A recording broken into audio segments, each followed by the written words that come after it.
We're here because free speech is under attack.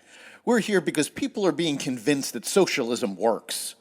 We're here because people are being judged guilty until proven innocent. We are fighting back with facts. This is not a safe zone, so buckle up, Buttercup. This is the raw, naked truth.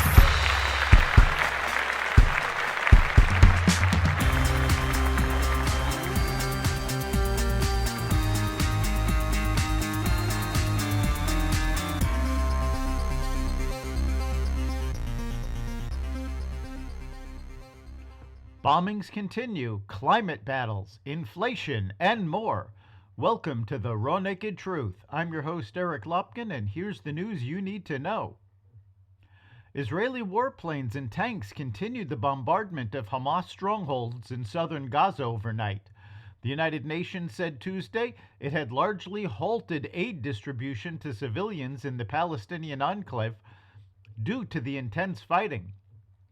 The 193-member UN General Assembly is expected to pass a draft resolution calling for an immediate ceasefire on Tuesday, but General Assembly resolutions are not binding. Palestinians have stated that they are not getting the aid that the UN is sending because it is being commandeered by Hamas leaders who do not distribute it to civilians. Negotiators at the United Nations COP28 Climate Summit in Dubai continued trying to reach a deal on a package of agreements after a deadline expired Tuesday, the gathering's last official day.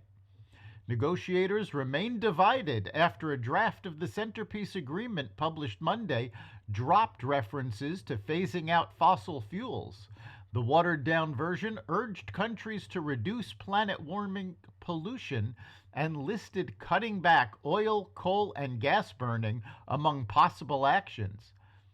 Delegates criticized the draft as incoherent and grossly insufficient to fight climate change devastation. "We will not sign our death certificate," said Cedric Schuster of Samoa, chair of the Alliance of Small Island States. Countries have pushed back on the draconian proposals and have stated that they will increase clean-burning natural gas in order to meet the energy needs of their citizens.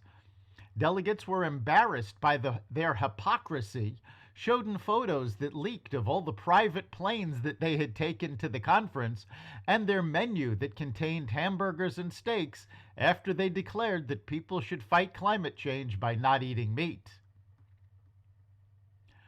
Ford Motor Company is cutting production of its electric F-150 Lightning pickup truck by half next year due to soft demand. "We will continue to match production to customer demand," spokesperson Jess Enoch said in a statement. The shift is the latest in a series of adjustments automakers have made after rushing to increase EV production, only to find customers were hesitant to buy all-electric vehicles due to concerns about cost, charging times, availability of charging stations on long trips, and other potential obstacles.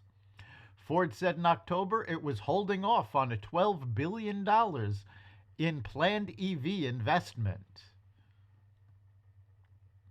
An October poll conducted by Echelon Insights on behalf of the Illinois Policy Institute found that only 37% of registered Chicago voters have a favorable view of the Chicago Teachers Union, with 46% reporting an unfavorable view.